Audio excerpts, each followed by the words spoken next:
Welcome to What the Financial, the show that helps you embrace the elephant and befriend the mouse. For many people, retirement is the elephant in the room. It's too big to plan for, but it's also the mouse in the room.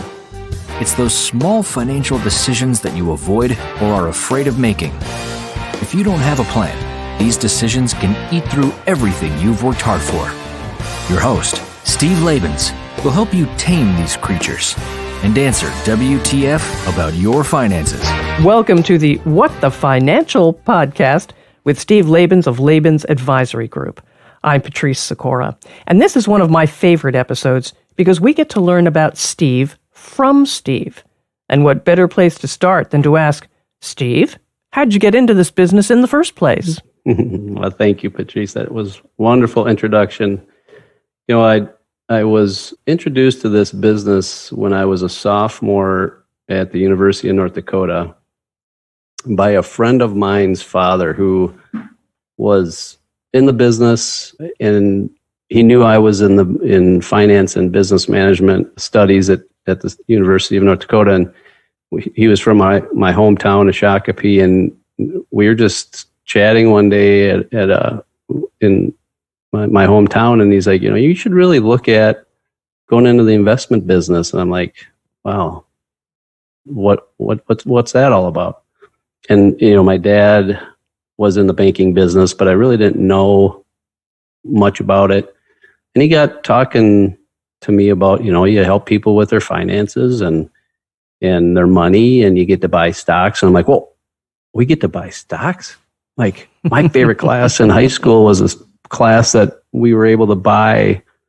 We got buy 100 shares in any company we want, and we opened up this piece of paper, the Minneapolis paper at the time, and we had to pick out a stock. And I picked out AT&T in that class my senior year, and I'm like, oh my gosh, that was an awesome class. And that's where it all started for me. And he was kind enough to connect me with the local Edward Jones advisor in Grand Forks, North Dakota, and I went and interned for the guy back in 1991, and that's where it all started. Wow, that sounds fantastic. So you really got into this early on. Yeah, as a 20-year-old green, no education guy, is like, this sounds great. And the guy, the broker, I don't know what his name is at this point, but he had me going to the library and doing research for him on people who would get money from parents, gifting receipts and estate liquidations, and then he'd call them, and from there on, it was an industry and a business that I've been interested in. All right. Well, who do you work with? I mean, what's your specialty? Yeah, everything that we do revolves around our clients' plan for retirement. And our motto is, what's your plan? And in most cases, when we start working with people, they don't have one. Most of our clients are 45 and older, busy professionals, running some kids around and crazy, sports or choir or, school. And we just kind of run through life, putting money into 401ks and buying houses and cars, but there's really no plan. And I would say our most important piece of our entire relationship with our clients is establishing what that plan is. What does your personal story look like? Everybody's different. Everybody wants to know, one of the very first questions I get is, well, how do you think I'm doing? And, I see what their financial position is. And my question back to them is, well, who do you want me to compare you to? Because people just don't, it's almost like we feel we're going to work forever, and there's not retirement at the end of the tunnel. And there is. So our job is to ask questions, learn about our clients, what their daily life looks like, what their spending habits look like, and then start bringing together a picture for them based on where they are now and how they're behaving, saving, spending, and what that looks like either 2 years from now, 10 years from now, 20 years from now, whatever that length of time until they're going to quit working is. And then how does that look like? What does that look like for them in retirement? What's their income look like? What are taxes looking like? What's their estate look like? And that all starts by that initial, what is their plan? The business philosophy of really focusing on the one person, the one story. Yeah, that, everybody's different. There might be clients that are wanting to, put away $5 million without really knowing why or how they're going to get there because somebody told them so. And our job is to make sure we align them with what their story truly is. Who is your ideal client? Is there an ideal client? When we first started in this business, that is such a difficult question because it's like by answering that, you're almost disqualifying people. And I want to help everybody, but it's just not realistic. We can't. There's not enough time in my life.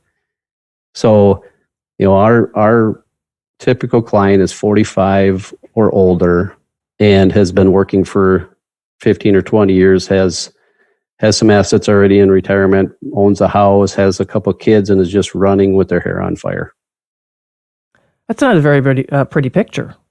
No, it's to me, our life, it's very similar in every house. We're so busy on whatever we're doing that we don't really know how to slow down, I don't think, anymore. And that's part of what we do is if we do our job, if we really help our clients create that plan, it allows them to relax a little bit. And that's a big goal for us. And then what kind of education do you do with your clients? I mean, you've got to teach them something, right? Keep them going, to keep them on track. Yeah, absolutely. It's an ongoing thing for us as fiduciaries. We always have to do what's in our client's best interest.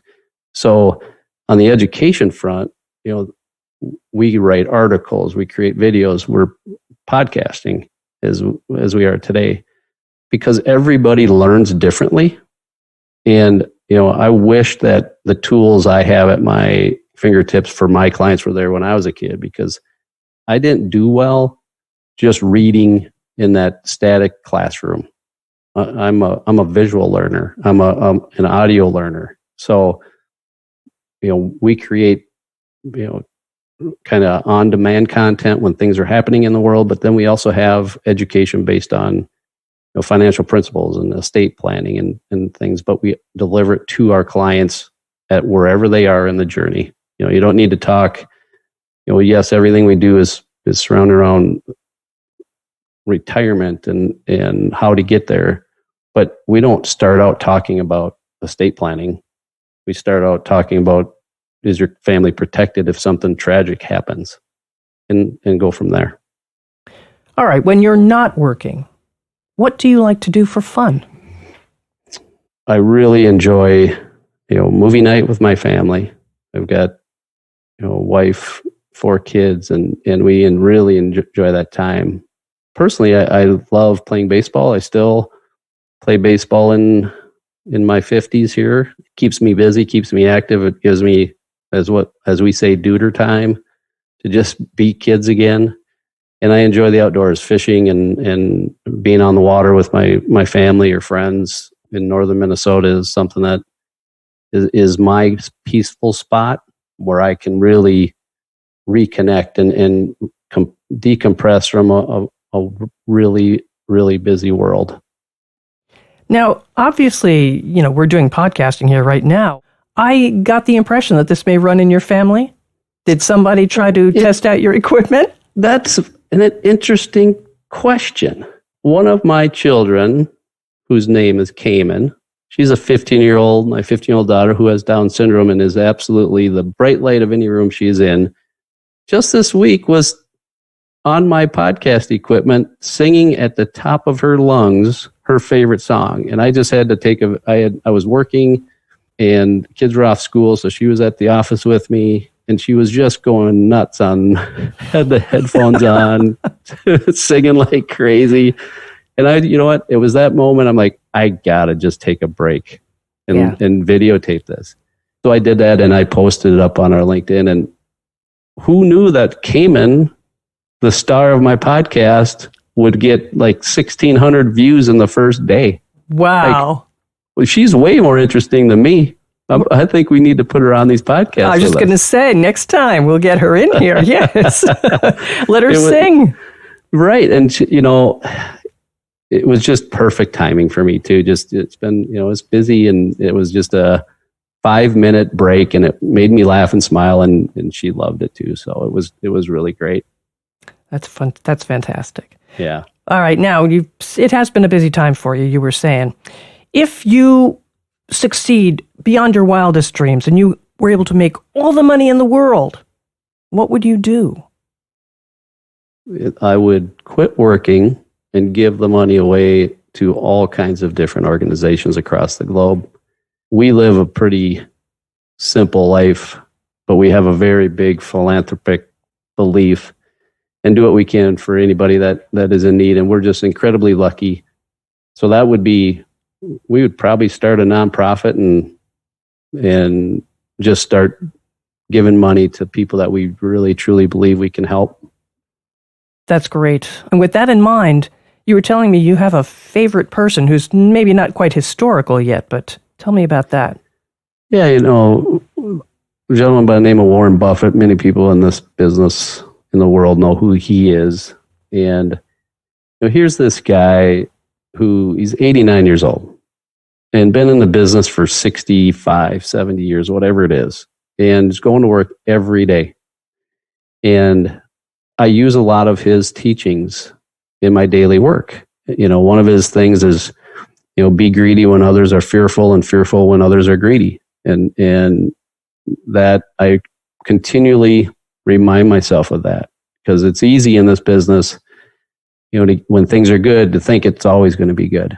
And when things are bad, that they're always going to be bad. But he is someone who I think has been an incredible leader for our industry and has done it the right way.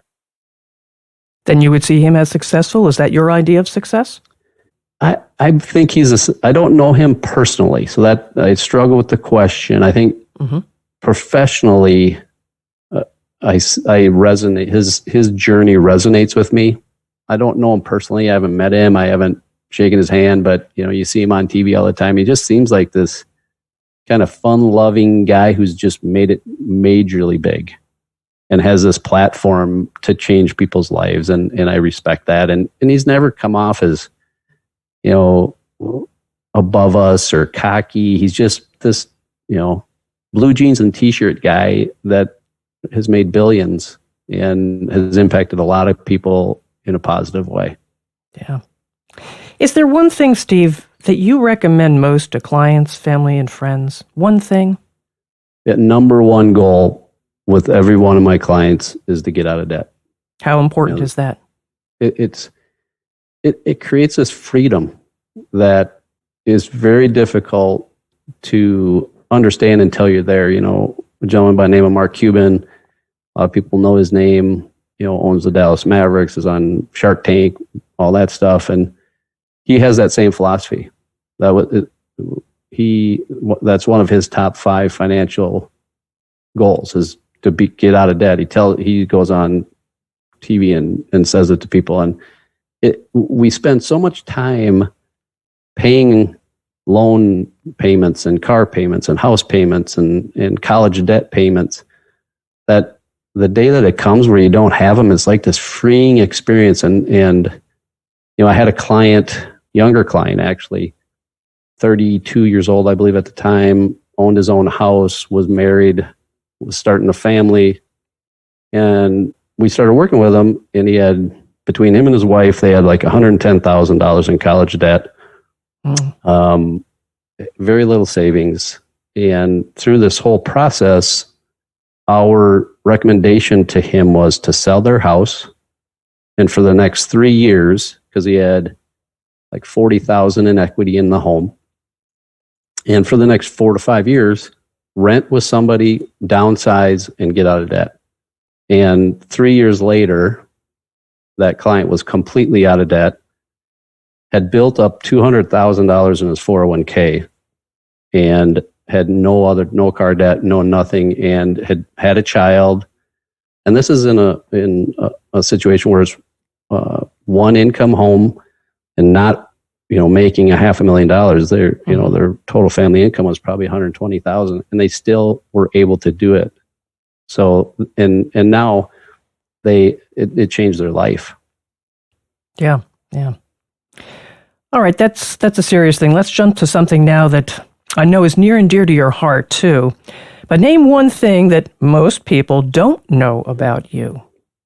Most people will not have a clue that Steve Lebens still holds, at the age of 50, the stolen base single season record at Shakopee High School in Minnesota. And also the University of North Dakota's single season stolen base record, which, by the way, will never be broken because, unfortunately, the school cut the program 3 or 4 years ago. Oh, but that's great. There's a plaque there, I'm sure, right? I got to be getting something. I would think so. It was only a couple of years ago. I haven't even got it yet. I'm like, where is this? It's only a couple of years ago. Don't worry. Right. It's coming. It's coming. So is that your proudest achievement? No, my proudest achievement is being an engaged dad and husband to my family, and because that's what we do all this for. That, if talking with my clients, if your home life isn't good, your business life and finances aren't going to fall into place. So that is what I am so proud of. So which comes first, the home life? Yes. Get that in order? Yep. Right. Yep. You have to have your house in order before anything else matters. All right. Now you have the attention right now of listeners here. Who do you hope will listen to your podcast? I hope people who want just a unbiased voice of reason and education in the financial space will listen. We'll be having conversations about all kinds of topics, and hopefully we will bring stories and real life occurrences to those topics so that they can make them their own, and hopefully we'll bring some positivity into their life and help them change their financial future. All right, and how can these people reach you?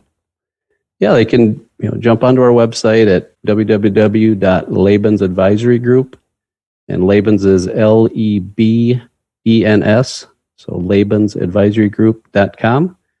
Contact us there, and you'll be able to email us from there, or even shoot me a text or phone call at 612-961-0156. Love to talk to you.